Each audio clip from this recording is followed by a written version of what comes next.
You are listening to Liverpool Adventures. My name is Ragnhild Lund Ansnes, and I am sitting in Hotel Tia's beautiful Players Lounge alongside one of the guys who's written so many lovely plays and books about our beloved Reds, Nicky Allt. How are you doing, Nicky?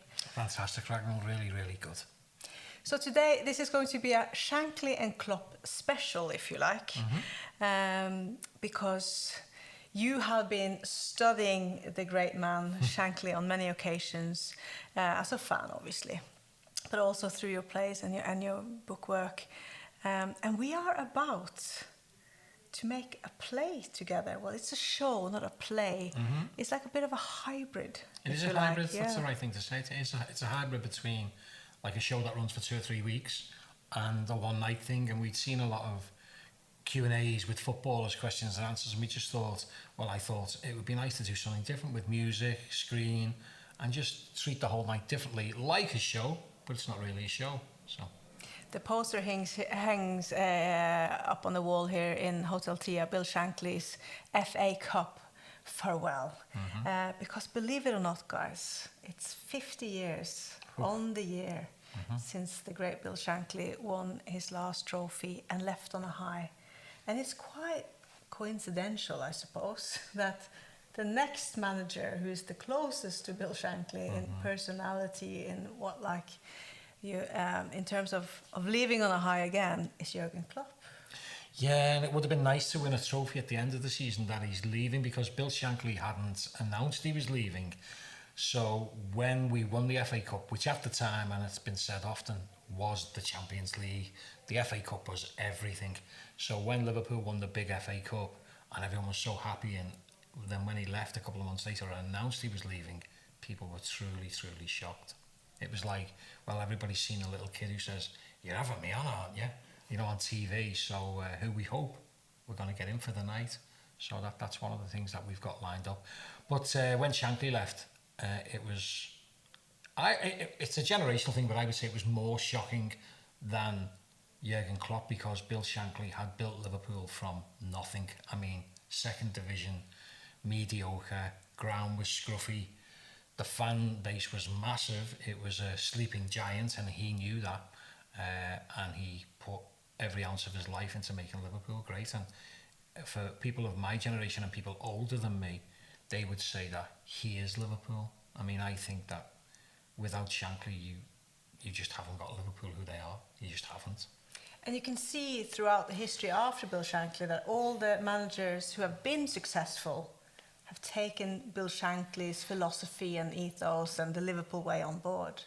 They have, and I think the only ones who haven't have been less successful. Everything was very black and white and very simple. And football is a simple game. What I find difficult at my age now, because I've been going to the games for a long, long time, I feel that a lot of people today overcomplicate football. There's a lot of sports scientists, physicians, a lot of tactical know-how, and you've got sporting directors. There's so many different jobs now. But I think when you scrape it all back and you get it all back, and people will disagree with me, I don't mind. Football is a very simple game, and he always kept it simple. Pass and move, be as fit as anybody on the pitch. You move forward, you support the other player with the ball. It was all really simple stuff. I think when you read his biography, it's a little bit like reading the first self-help book, because a lot of it was like socialism, about people helping each other, about community, and he would have been a fantastic politician. And I think because he'd grown up in a mining community, he knew about how communities should operate.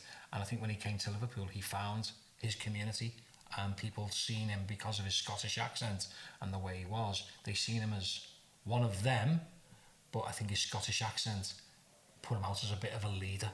It was very charismatic. Very, very charismatic, and the only times I was ever in his company, I felt it. I did actually feel it, and there's only certain people. In my life, it might have happened 2 or 3 times. There's certain people where when you're in their company, and I don't know if it's because you have, it's not just maybe it's not the aura, maybe it's because how you feel about the person that you're feeling that, but he definitely had this glow around him. It was really quite strange, a bit like holy, a bit like, you know, other than, different than this world. He did have that about him, and other people have said it, and I've only had it a couple of times, and when you have it, you sort of go, oh, that person has something there. He had it. Now I'm really curious, who else have you met with the same sort of aura? Oh, God, let me just think that there was somebody else. We'll come back to it. Yeah, but I think, you know, I was... oh. Right. It's still okay. I wasn't here, unfortunately. I never met Bill Shankly, but I worked with this book and his autobiography when it came out, when it was 100 years since he was born, and I was the editor-in-chief in Norway on the Norwegian version. And you're right, you know, he comes across as such a leader, but what I really find fascinating, and what I've seen has been sort of kept throughout Liverpool's history with the successful managers, is how we see every single person in a club as just as important. You know, when I worked with his book and made him, you know, sound Norwegian, if you like, it was like he was sitting on my shoulder, telling me all this wisdom of life, you know, how you should respect each other, how we all need to see and appreciate each other, how we need to pull together in one direction. And to me, that is probably what I think is like the ultimate Liverpool way. Yeah. And Klopp is the same, though. He knows the name of everyone who's in the canteen, who's cleaning the, you know, the floors, who's in the reception. And that's so important for this club, isn't it? It's very important. I think that the people of the city have seen so many what we call Johnny-come-latelys, where they're very cynical. And it's like, well, who's this? Who's this new politician? Who's this new leader? Who's this new footballer? They're quite cynical people. Maybe it's something to do with being a port and a docks, and a lot of the industry has gone away, which used to be here because it was the place to move to around the 19th, you know, the 10 of the other century. So entrepreneurs and people of business would move to Liverpool to make their fortune. When all that was taken away from Liverpool, and then successive people have come in to try and revitalise things, people have become quite cynical now about outsiders. So once you're accepted, you know, like I think you are, like you've been here enough, and you put your money here, and you've made business, and you've done stuff. I really mean that you are, to people who I know anyway. And I think Bill Shankly, then you're thought of as one of us then. You're not thought of as this person who's come from outside, and that takes a lot to get that. So I just think, anyway, I'm starting to, I get what's the name of it.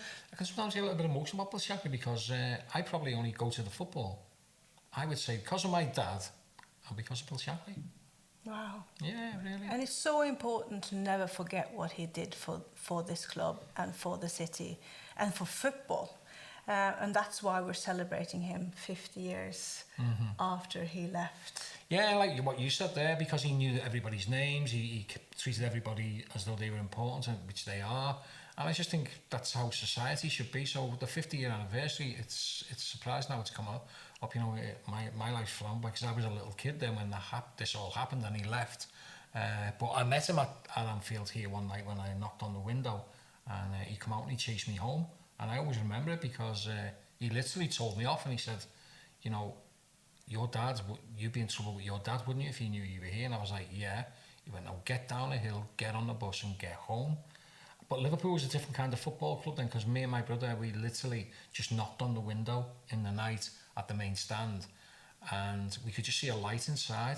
The whole ground was very dark, and we passed through the alleyway by the Albert pub, and as we did, we seen this light, went to it, knocked on the window, and Ian St John and Bill Shankly came out. Wow, what a catch. Yeah, and they told us off though, they weren't messing about. We were saying, but Shankly, what do you think?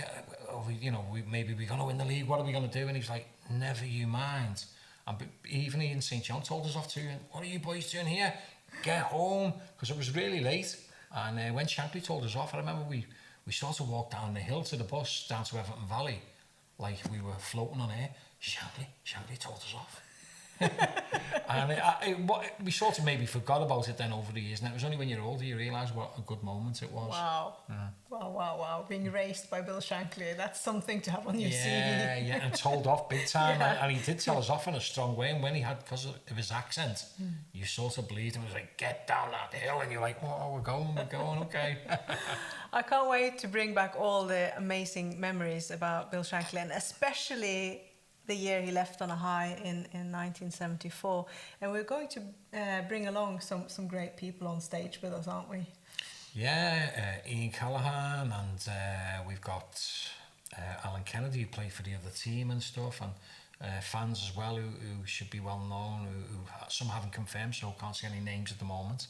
But we can reveal Karen Elizabeth Gill, who is Bill Shankly's granddaughter, the oldest of them. Well, that's probably the best of the lot, because, and when you were telling me the other day, sorry, not just the other day, we were talking about this, we're talking about it now, when you told me about when you were working on Shankly stuff when you were in Norway, I still think, I hope it's you who does it, because I think somebody has to write the book of, alongside Karen, of Bill Shankly's personal life and how he suffered maybe, because Karen once told me about, you know, he was never home, his wife Nessie would hardly ever see him at times because he was driven by football. He was football mad. It was all he would ever talk about. I mean, even the players who were his players would say, Shankly just would not stop talking about football. So it's that kind of enthusiasm, and when you have a love for something, I think that's what brings success. I think if you're only halfway there, you can have certain levels of success, but I think if you want to be the best, and he was the best because he won leagues and stuff like that, he adored football, so football was everything. But I always think that there was the other side of it, which nobody's ever really heard about, and it would be lovely if somebody could tell the story of Bill Shankly's family life and what it was like when he would be going out to training and to games, and you know what he'd be saying to his family. And I think that would be a nice story to tell. I've sometimes thought about writing a show about it, but you know why I've never written a show about Bill Shankly? I mean, as in a play or a show with music, because somebody did once, and it didn't. I don't mind saying it here now, even if he hears this, but I didn't like the show because the actor playing Bill Shankly, incredibly, which they got it so wrong, he had an earring in. I was like, no, if you're going to play Bill Shankly, you've got to play him spot on. It's got to be a brilliant actor. So I've never written anything in a show or in a film about Bill Shankly because it's very hard to replicate them people. Yeah. So an actor would have to be so good. But I think as an outsider, they may be looking and going, oh, it's Bill Shankly. But for the likes of me, I would be going, that's not Bill Shankly. So I've never written a stage show about Bill Shankly for that reason, because I think he's very, very hard to replicate. But what you're talking about now about his family life and behind the scenes, we will get snippets of that in our Empire One Night Only show, because Karen will be bringing some of her private photos that will be blown up on a huge screen in the Empire. So we will get a little more, but you're right, there should be a lot more. There's so many stories to tell. And one guy that we've managed to tag down, he doesn't come to Liverpool often, but he doesn't live less than an hour away. It's the great Kevin Keegan. And Kevin said to me that the main reason for leaving Liverpool for him was the fact that Bill Shankly was gone. It wasn't the same. He was like a dad to him. And I totally understand that, and I never really used to hear it because I was a kid when he left, and I was just upset that he left. Because Kevin Keegan at the time, for anybody who's younger who doesn't know, Kevin Keegan was a legend. He was loved by the fans. He was king of the cop, that's what they used to say. Yeah. So when you were a player at a certain level, you were king of the cop. But Kevin Keegan was king of the cop. He left at the very top of his game when they won the Champions League, European Cup final. And people were like, how do you leave Liverpool? Who leaves Liverpool? So people were very upset when and I think it took a long time for them to forgive him. Because he was the first player we ever seen who I ever in memory who left Liverpool, who said, I'm leaving Liverpool, I want to go. So it upset a lot of people. Upset me as a kid. We spent some nice hours with Kevin this week, chatting and planning for the show. What was it like to have a little Kevin Keegan brunch and talk about the old days? Because you too were just like back in the memory lane straight away. I love that. I had to be very careful because I knew, it's being able to get a word in edgeways. I mean, I could have just talked to him for hours, but literally, it was just about, it was really, really good as well at his age to see how well he looks. Yeah. Looks so well for his age. But Kevin Keegan was a little dynamo. When people say about Salah's a smaller player, but his physique. Well, Keegan had that years ago. In fact, he had what Salah's got, but he was broader. So he had the real physique. Kevin Keegan was a powerhouse. I think, what did the fans used to call him? Mighty Mouse.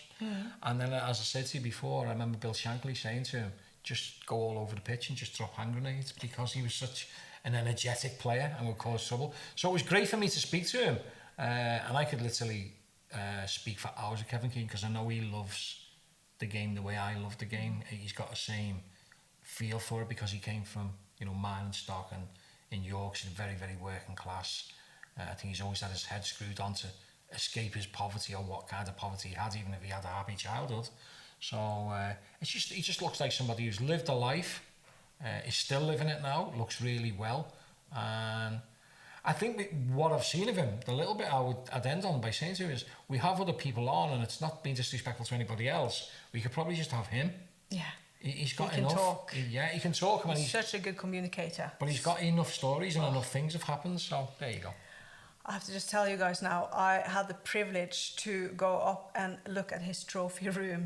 Cupboards and cupboards of trophies and memorabilia. And he talks about it so enthusiastically, with like proper joy and pride. And I think that's why he's so special also on stage all these years later, as he was when he was playing on the pitch, because he's got that genuine enthusiasm and excitement and energy for the game, and for you know, the memories of the game. And it just made me so impressed to see how happy and energetic he was about all these different memories. It really means a lot to him. So we are in for a treat at the Empire. I can't wait. So if you want to get tickets, guys, you have to be quick, because they're selling fast.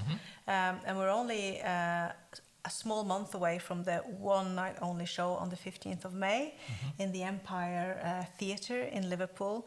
And you have to go to their webpage, to the Empire webpage, Liverpool Empire, and secure your tickets before it's too late. And there's some meet and greets, golden ones at the front, I know, where you can meet all the three Kevin players. Keegan and stuff. Get some signatures and pictures. And Ian Callaghan, of course, and Alan Kennedy.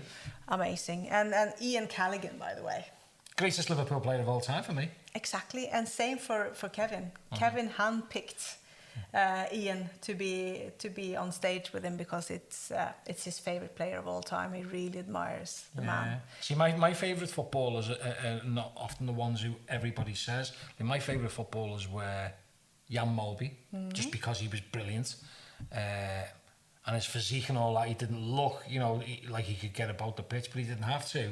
He just could spray the ball all over the pitch. So Jan Molby. No, my other favourite players are Ronnie Whelan, which nobody ever mentions, because Ronnie Whelan was a brilliant player, and I love Kevin Keegan to bits. But for me, the greatest player of all time, and I'll probably say it on the stage that night, is Ian Callaghan. Performances, consistency, gentleman, never hardly got booed, World Cup winner, European Cup winner, FA Cup winner, League champion. He's won everything, and still going strong in his 80s.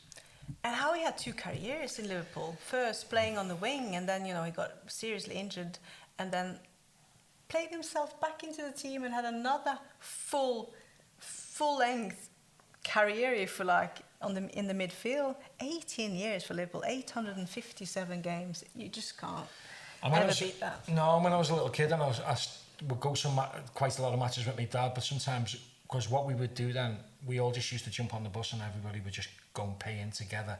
So there was gangs a lot more than there is now. I think and now I don't think little kids can go into the match. So we would just all go into the match and just all pay in.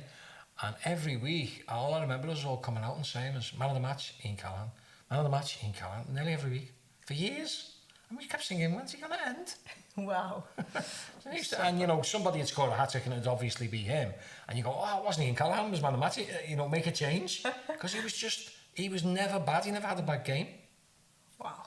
And I've found the secret behind his fitness to this day, because the man just turned 82 in April. It's beetroot.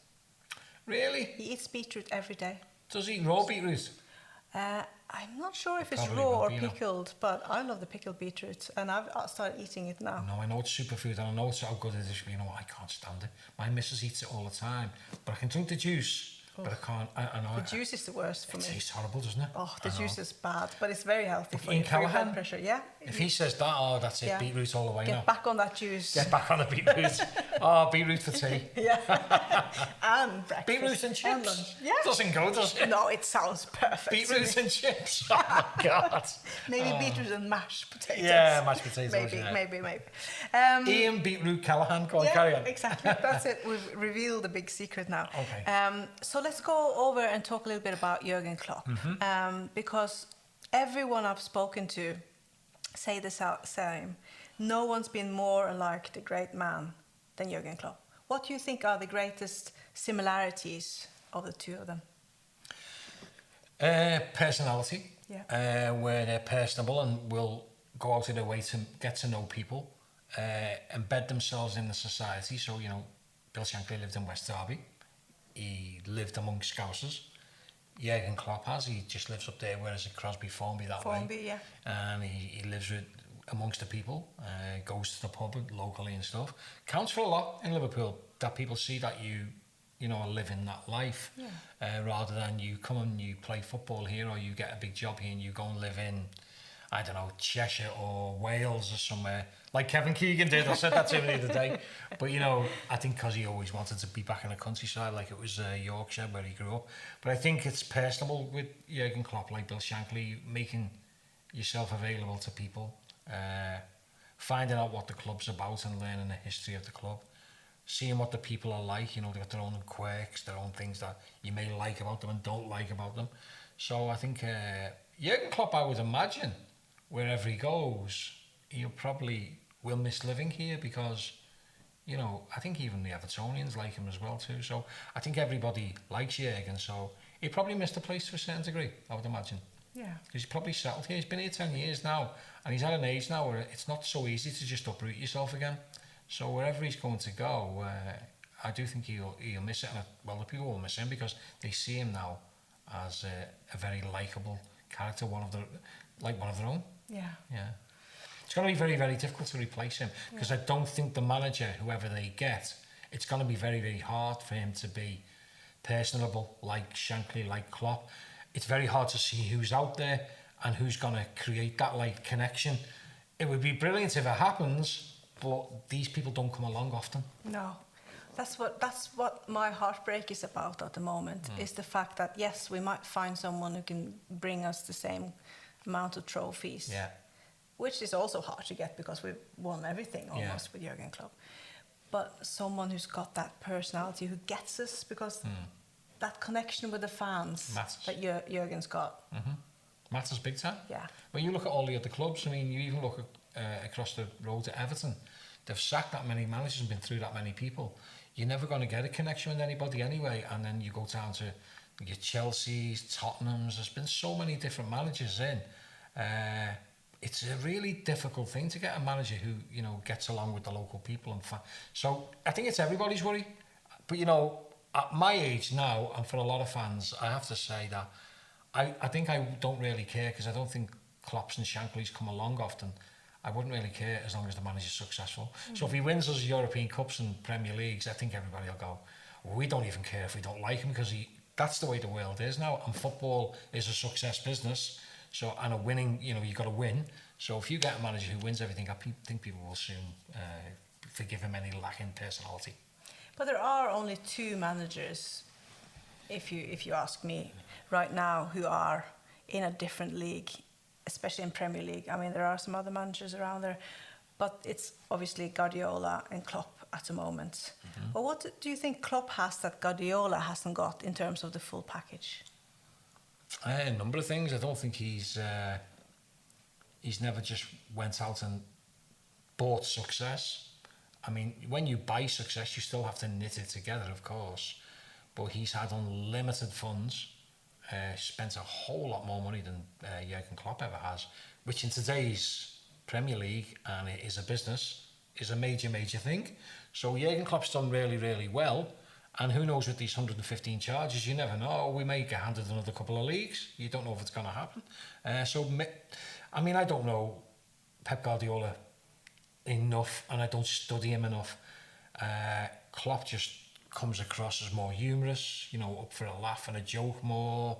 Pep Guardiola seems maybe more serious, but I mean, in his personal life and when he's with his own people, he might be a really funny guy and have a good time. But, you know, we would choose Jürgen Klopp all day, we just would.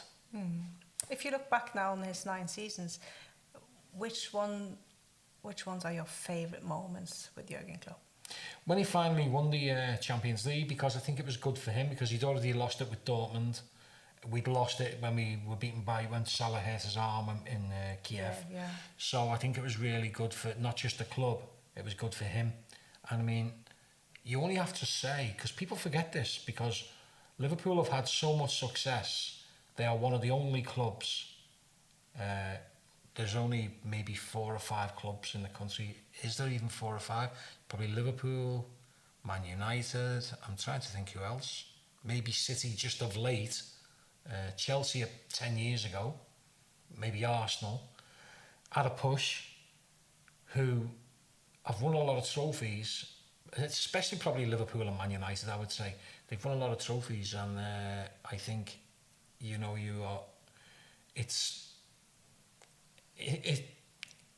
our bad seasons are other clubs' good seasons. So when he won the European Cup, I would say for him too, as well as the club, because in effect what he was doing was it was his own personal thing. It was good for us, and I think that moment encapsulated everything for me, because I felt for him when he was on the pitch, but people don't understand. They don't understand. What I was just going to say to you is, he's got us to 4 European finals. We lost 3 of them because Liverpool are so successful.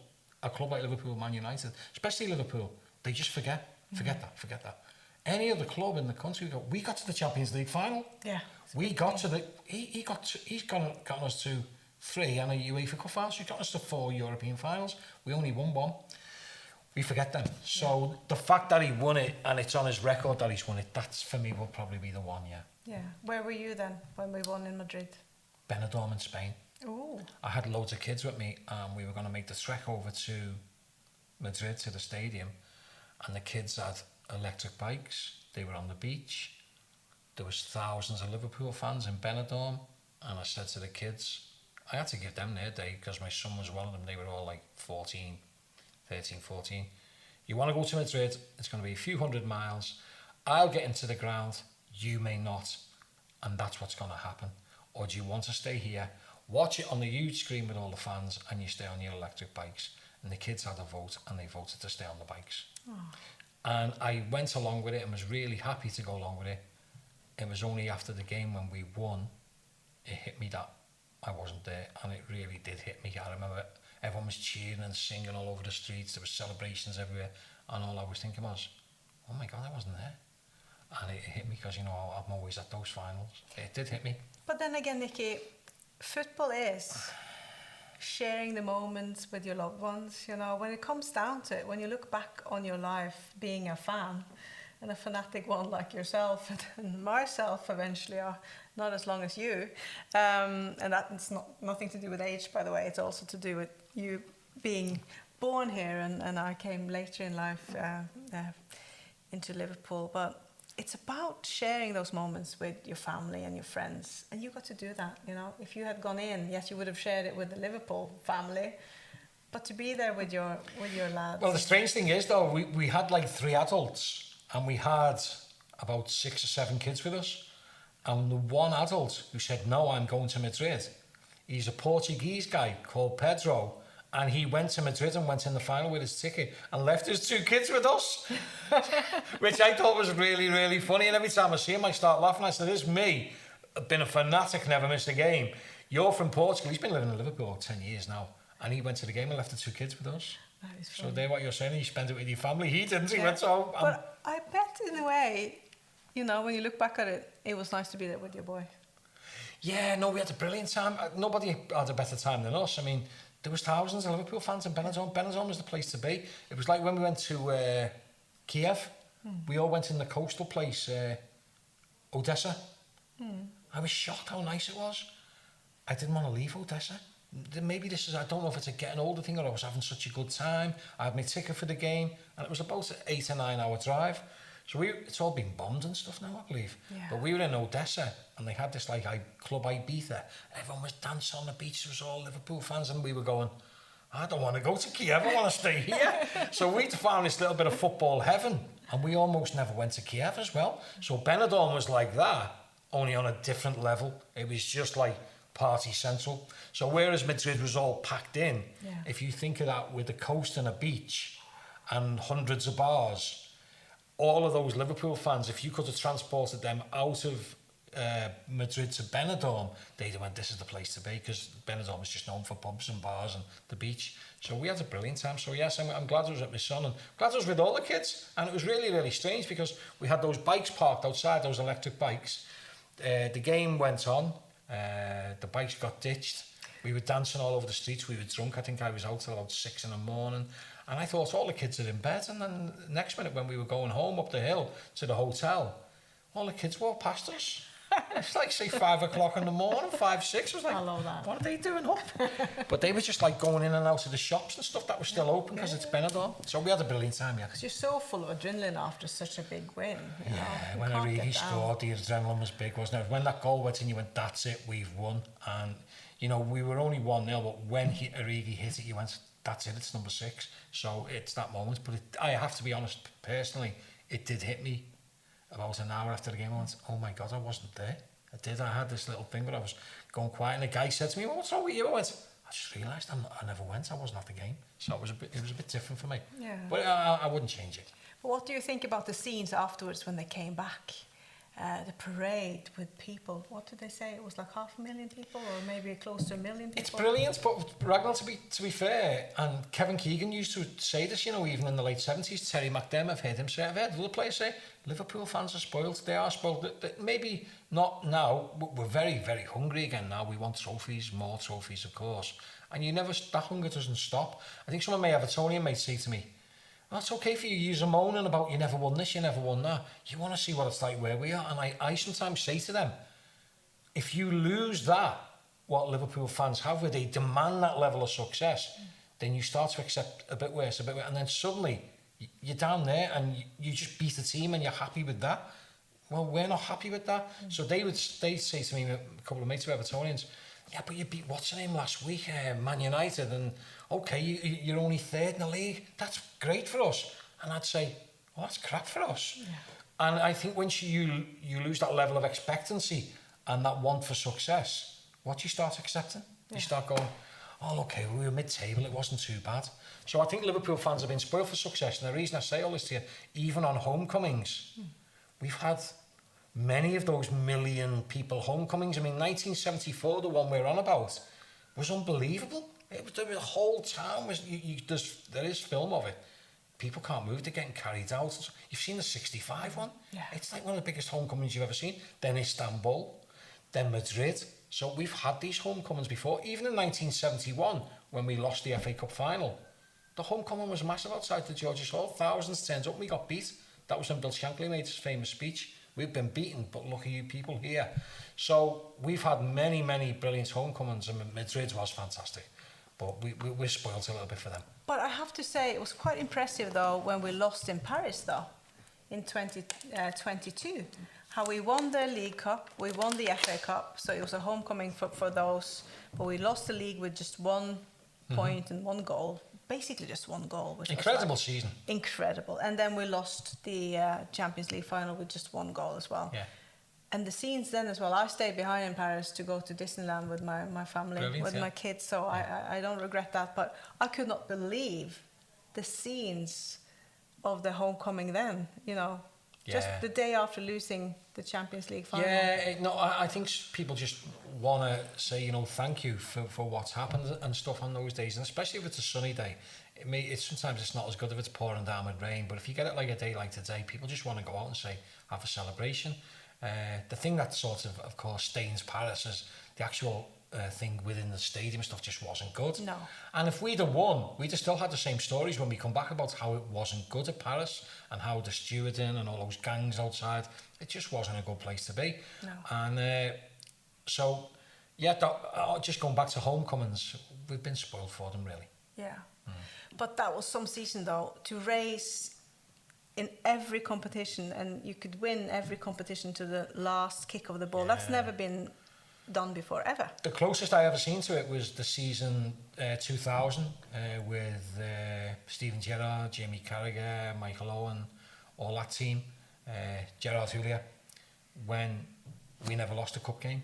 So I can't remember, we were 4th or 5th in the league, but we won the League Cup, the FA Cup and the UEFA Cup all in the same season, and then the Super Cup and the Charity Shield. So I think they got 5 trophies in 1 year, but it was a treble. It was a treble of cups, but it was an unbelievable season because we just kept... I hardly missed a game that year in Europe too, and I was skint because it was literally just go, oh, now it's this team, now it's Rome in the quarter-final, now it's this.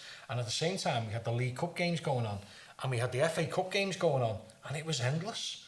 And next minute we were at the League Cup final in Cardiff, then we were in the FA Cup final in Cardiff, then we were playing Alaves in Dortmund, was it? Yeah, or it was in Germany, and it was never ending. So those seasons are, you know, the fact that we've had those seasons, and you're talking now as well about the Paris one, and only, was that last year? 2022, 2 years ago. We've had so many, so you can start to get confused with the seasons. So we're very, very lucky, but those seasons also, they take it out of your pocket as well. And I think that season, we're talking about the 2021, 2022 season, took it out of the pocket of energy for Jürgen Klopp, because he seems like he hasn't really sort of re-energized after that. Well, I think it's a lot like boxers. A lot of boxers, they say, when they've been all their lives, they've been training since they were kids to be boxers. And then I've read a number of boxers because I always think their stories are fascinating because it's how they fought to get out of the streets. And what a lot of them say is as soon as they won the championship, they feel totally demotivated. It's like they have a party, it's brilliant, I'm the champion. And they always say they felt a massive come down afterwards. So maybe he had that after finally winning the Champions League, because he tried with Dortmund and then got beat. We tried with Liverpool and got beat. And I think that moment when it shows that bit of film when he's up and down the touchline and he shakes hands with Pochettino, I think you can see that it's a relief for him. I've won it. We've won the big one.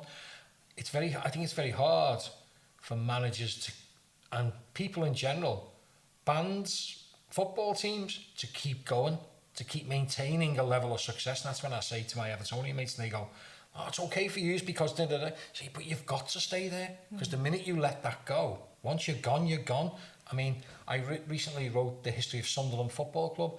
If you go back 100 years, Sunderland were the biggest football club in the country, believe it or not. They were rich, they won all the trophies, and the reason I'm saying this, they never maintained it, and then they fell away and fell away and fell away.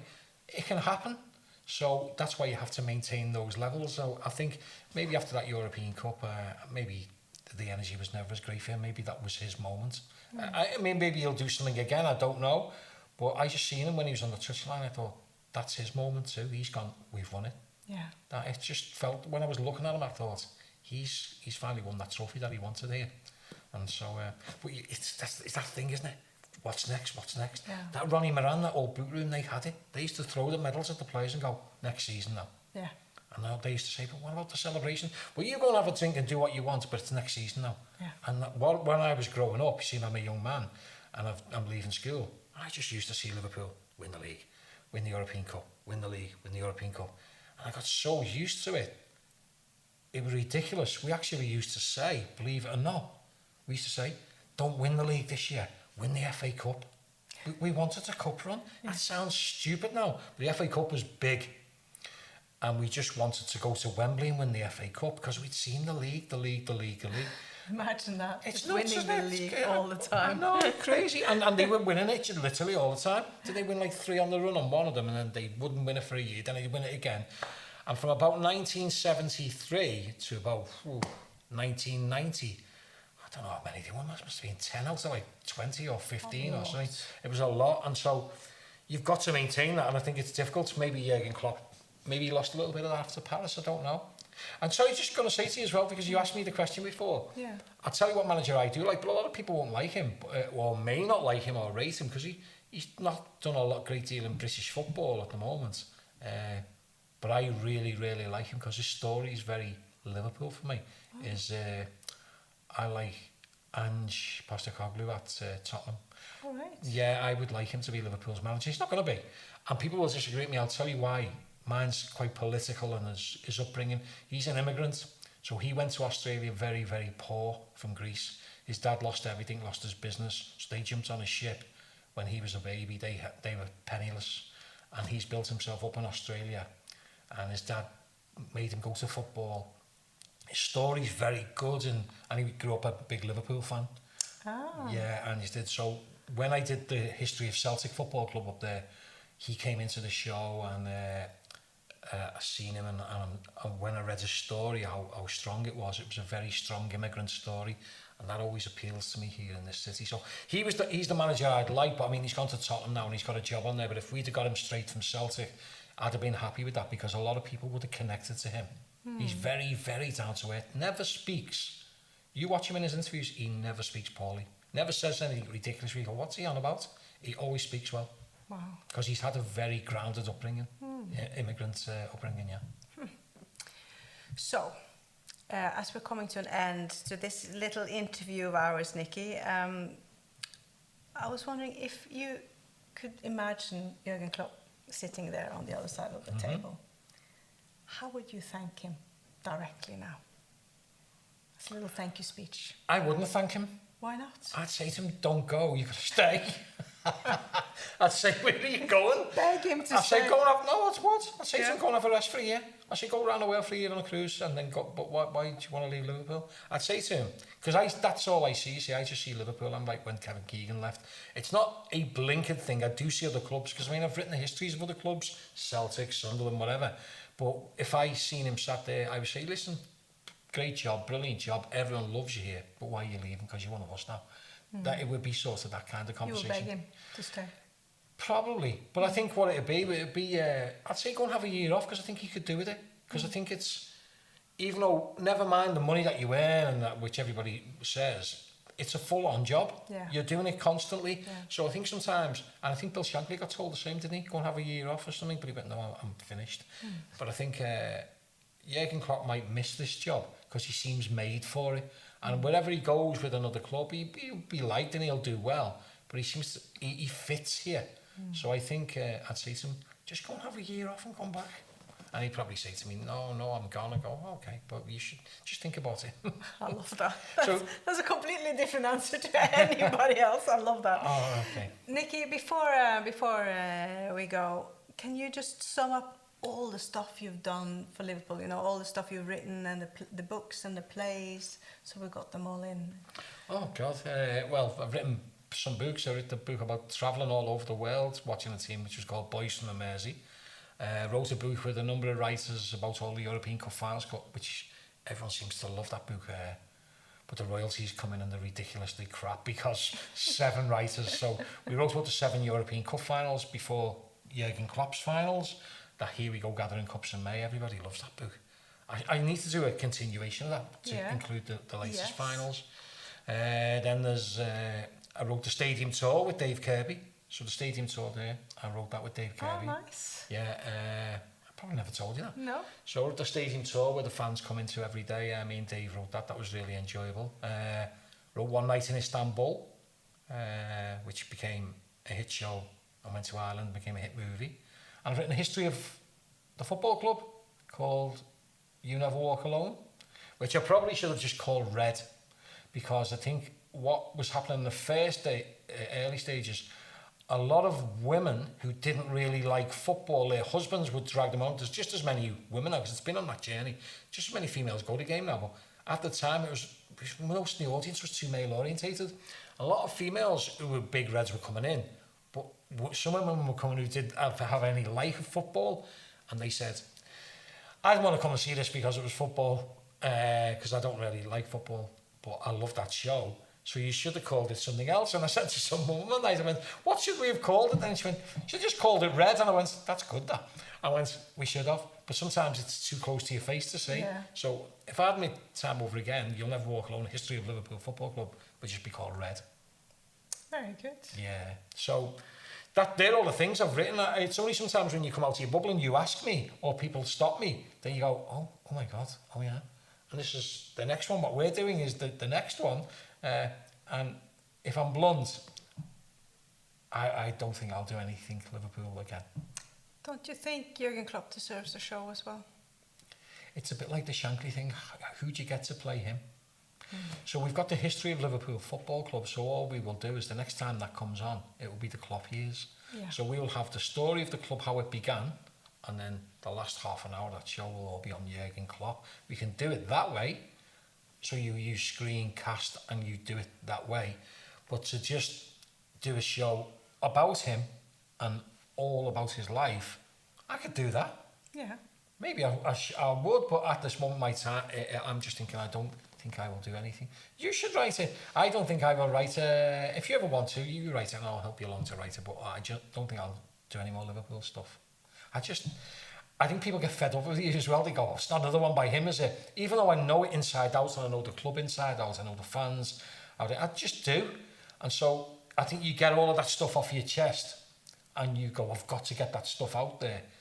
And then you think, well, there has to be some other stuff too. And so I'd like to do other stuff. But if somebody dragged me back in and said, but, you know, do the Jürgen Klopp thing, and they, you know, they really meant it and they were serious, then you never know, like everybody says. Never know, Nicky. You never know. No. But I'm looking forward to sharing the stage with you on the 15th of May at the Empire Theatre. It's such a beautiful place. Oh, brilliant. Yeah, it is. At one time, the biggest theatre in the country it was until, not 5 or 10 years ago, yeah. Wow. And the Empire it's a lovely, lovely theatre, yeah. And to fill it with Reds, oh, it's going to be so special. Yeah. It is, and the atmosphere in there is electric. Sometimes, like when we had one night in Istanbul on and they were singing, the cast were scared. The cast were like, you can't hear yourself think. So I think what they meant is you can't hear the words, what you've got to say. So they've had to wait until the audience died down to then come on the stage. That happened a couple of times, yeah. Wow, that's beautiful. So the audience was just singing, da, da, da, and they were like, oh, I don't want to go out, I can't think straight. That's pure passion, and we'll bring it back in May, 15th of May. Nicky Allt, thank you so much for your time. Thank you, Ragnhild. And we'll see each other soon. Yeah, good stuff. Up the Reds. Up the Reds.